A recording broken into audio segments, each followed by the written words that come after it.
हमें अगर बर्मा भेजेगा तो सरकार सोच समझ के भेजेगा, ऐसे कैसे निर्णय लेगा। अभी भी जुल्म है बर्मा में, ऐसा जुल्म है अभी भी बर्मा में, बंदा को बाहर निकलने नहीं दे रहे, मार रहे, ठोशार कर रहे। उसी जगह में अगर हमें देगा तो हम कैसे रहेंगे सर। ऐसा जुल्म है, अगर हमारा देश शांति हो गया तो हम हमारे देश में जाने के लिए तैयार है सर। उठा के ले जाता है, बाप की माँ के सामने उठा के ले जाता है सर, इसलिए तो हम वहाँ से भाग के आया। जब हमारे बहन को हमारे सामने उठा के ले गया, हम उसको आवाज़ नहीं उठा पाएंगे, उस देश के रह के क्या फ़ायदा है। हम इसलिए भाग के आ गया। बाप के सामने बहन को रेप कर रहे, भाई के सामने बहन को वो कर रहे, कोई विचार नहीं है, वो कोई इंसाफ नहीं है। नहीं, मिलिट्री शासन नहीं करता, मिलिट्री कुछ नहीं करता, मिलिट्री खुद ही रेप कर रहे भैया। तब जब बारिश हो जाता है, यहाँ पे पानी भर जाता है, तो पानी के साथ साथ छोटा छोटा जो सांप है, पीछे जंगल है सर, सरकारी जगह है, छोटा छोटा सांप आके लकड़ी में घुस जाता है। ऐसे 3-4 बच्चा तो ऐसे भी जहर फैल के मर गया था। यहाँ पे 2019 में एक बच्चा मर गया, जो दूध पीने वाला बच्चा है। जब 1 साल का बच्चा है तो उसको, इनके घर पे लकड़ी का चूल्हा है, जब बारिश हुआ था लकड़ी के साथ सांप आया, सांप घुस गया, माँ को पता नहीं है तो उसको काट दिया अंगुल में। तो माँ ने, बच्चा जब रो रहा है, माँ ने सोचा था बच्चा रो रहा है दूध पीने के लिए, तो माँ ने दूध पिला दिया तो जहर फैल गया। हम माँ को क्या पता है उसको सांप ने काटा है, तो हॉस्पिटल ले गया, डॉक्टर कह रहे उसको सांप ने काटा है, माँ का दूध पीने की वजह से उसको जहर फैल गया, उसकी वजह से इसका मौत हो गया। ऐसे एक लेडीज को भी काटा था सांप ने, क्योंकि हमारे जो जगह है तो ये जो 2 मंजिल का है, 2 मंजिल में ये इसके नीचे भी मंजिल है, 1 मंजिल नीचे है, 1 मंजिल ऊपर है, क्योंकि 10 बाई 10 का जगह है। इसमें हमारे परिवार में 6 बंदा है, हमारे परिवार में 6 बंदा है, हम मियाँ बीवी 2 है, 2 लड़का 2 लड़की है, हम कैसे रहेंगे 10 बाई 10 का जगह में। तो इसलिए हम 2 मंजिल बना दिया, एक ऊपर में हम थोड़ा सा दुकान का सिस्टम कर दिया, नीचे हम गुजारा करते हैं, यही सिस्टम है रहने की। इसमें इसी सिलसिला में बिजली भी नहीं है, बिजली नहीं है तो और दिक्कत है, मोबाइल वगैरह चार्ज में लगाने के लिए दिक्कत है। 4 महीने से बिजली नहीं है। नहीं, मेरे सवाल ये जो 4 मतलब पहले कटी क्यों बिजली, मतलब वजह क्या बताई बिजली कटने की? बिजली कटने का वजह ये है, ये जो हमारे मीटर जो था, हाँ, एक ही मीटर था इसे हम्बा में एक ही मीटर था, एक ही मीटर था, कनेक्शन था पूरे 33 परिवार का कनेक्शन था। तो ये जो मीटर है ये एसडीएम के थ्रू था। अच्छा। दिल्ली और यूपी एसडीएम के थ्रू में ये बिल्डिंग था, ये मीटर था। और हमारी ये जो टैंक है इसमें लोहे का पाइप लगा हुआ है। अच्छा। ये भी एसडीएम के थ्रू है। ये जो हमारा टैंक जो बना दिया था, ये तो हमने अपना मरम्मत किया था। इसमें जो पहले हमारे जब वहाँ पे आग लग गया था, उस टाइम पे यहाँ पे टैंक बना दिया था एसडीएम के थ्रू। यहाँ पे चौकी भी था, पुलिस चौकी भी था, छोटा सा एक पुलिस चौकी भी बना दिया था। वो 1 साल तक था, 1 साल तक था। 1 साल के बाद वो लोग निकल गया। मीटर तो ऐसे चलते रहे। तो उसमें हमने ट्रांसफार भी, वहाँ पे एक ट्रांसफार बना दिया था, क्योंकि यहाँ मीटर के सिस्टम से यहाँ पे 3 लाइन है, ऑफ करने के लिए हम सिस्टम भी बनाया था, क्योंकि दिन में थोड़ा सा हम जब तार गर्म हो जाता है उसमें थोड़ा स्टॉप कर देता है। तो ट्रांसफार्म में था, थोड़ा सिस्टम कर दिया, तार उधर कर दिया था। तो ये जो मीटर है ये एसडीएम के थ्रू था, तो एसडीएम बदल गया। हमें क्या पता मीटर का बिजली कौन भर रहा है। हमने जब पूछा था, बोला सरकार भर रहा है, एसडीएम भर रहा है। तब 1 साल बाद कह रहा है इसमें 10 लाख रुपया बिल आ गया। उसी दिन आके तार काटा नहीं है, हमें मना करके गया था, बोला तुम्हारा तार काटेंगे। तो उसमें मीटर लगा पड़ा था, फिर तार काट दिया। अभी भी मीटर लगा है वो? नहीं, मीटर तो लगा पड़ा था, मीटर भी खोल के ले गया। मीटर अच्छा। तार काटने के बाद 1-2 महीने के बाद। तो ये बिल अब आपसे कहा कि आप बिल भरो या नहीं भरो? तो हमने हमसे पूछा था तुम भरोगी? हमने बोला था अगर बिल एसडीएम नहीं भरेगा तो, अगर हम उस टाइम पे 40 जुग्गी था, 40 से ऊपर जुग्गी था, तो अगर हमें देना है, हम सरकार के आगे नहीं जा सकता ना। अगर एसडीएम नहीं भरेगा तो अगर हमारे तरफ से अगर देना है हम देंगे, फिर लेकिन हमें बिजली चाहिए। अगर मीटर में अगर बिल जितना आएगा, हम 40 परिवार भरने के लिए तैयार है। 10 लाख रुपए हम कैसे भरेंगे, हमें पता नहीं है।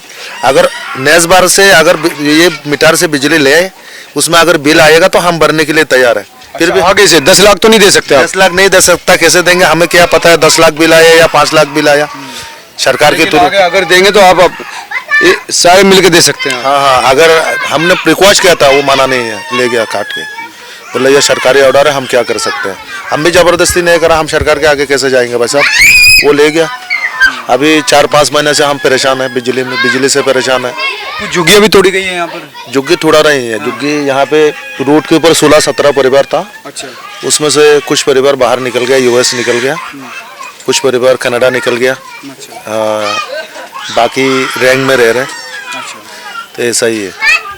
तो मतलब जो नहीं थे यहाँ के वो उनका हटा दी झुग्गी। कहाँ पे? मतलब यहाँ से जो झुग्गी हटाई गई है आगे से वो यूएस चले गए। कुछ परिवार यूएस निकल गया।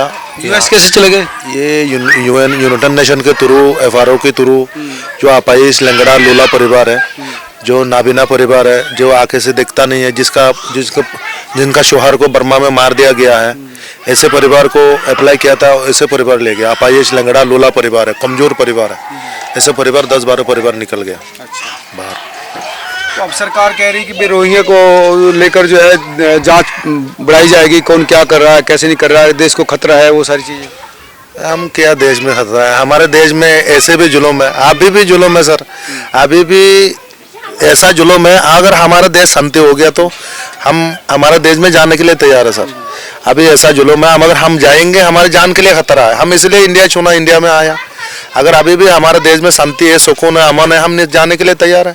हम क्या देश के लिए खतरा? हम यहाँ पे ना जगह खरीद सकता है, ना लाइसेंस बना सकता है, ना आधार कार्ड बना सकता है, ना पिन कार्ड बना सकता है। हम देश के लिए क्या खतरा बन सकते हैं सर?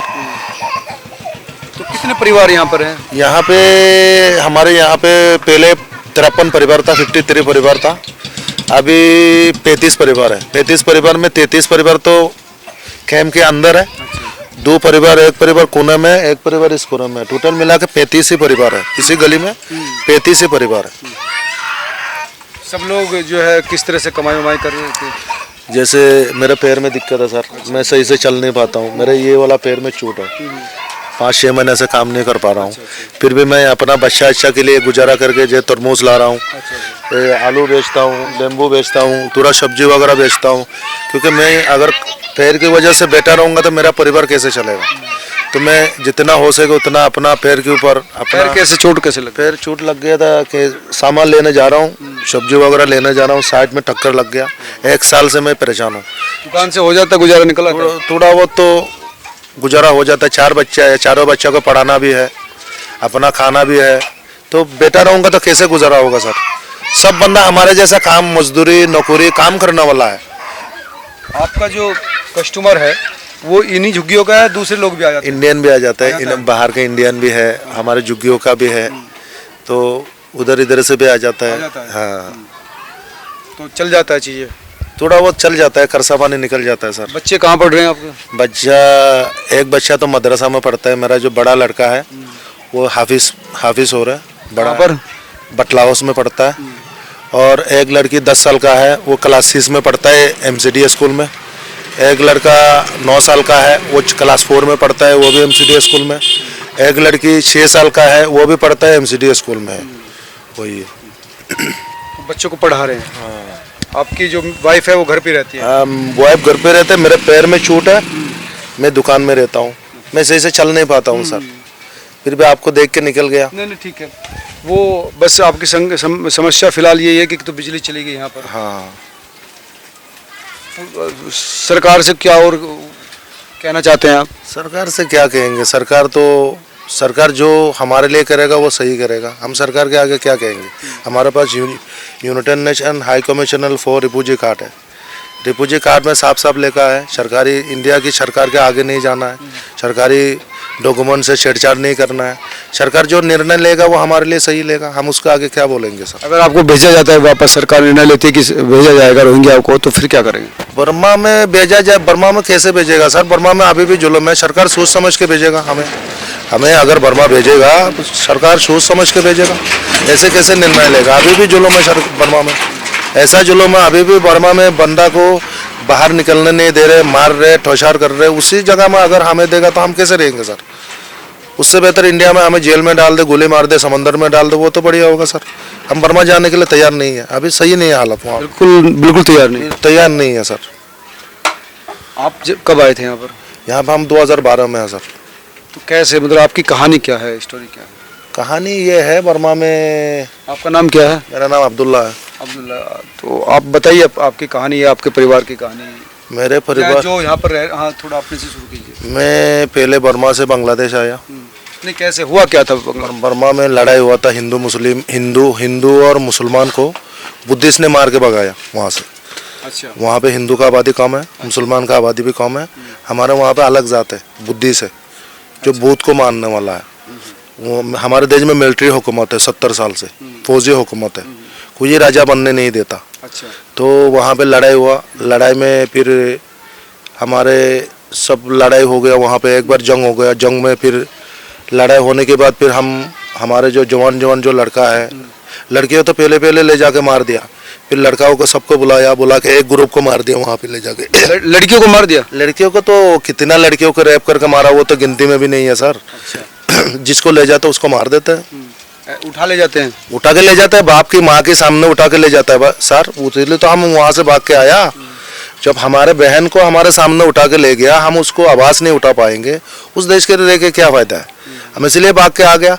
बाप के सामने बहन को रेप कर रहे, भाई के सामने बहन को वो कर रहे, कोई विचार नहीं है, वो कोई इंसाफ नहीं है। नहीं, मिलिट्री शासन नहीं करता, मिलिट्री कुछ नहीं करता। मिलिट्री खुद ही रेप कर रहे भैया, खुद ही देश में जो मिलिट्री है वो खुद ही रेप कर रहे हैं मुसलमान का बेटियों को, सैनिक। और क्या वही परेशानी है, तो उसकी वजह से हम देश छोड़ दिया।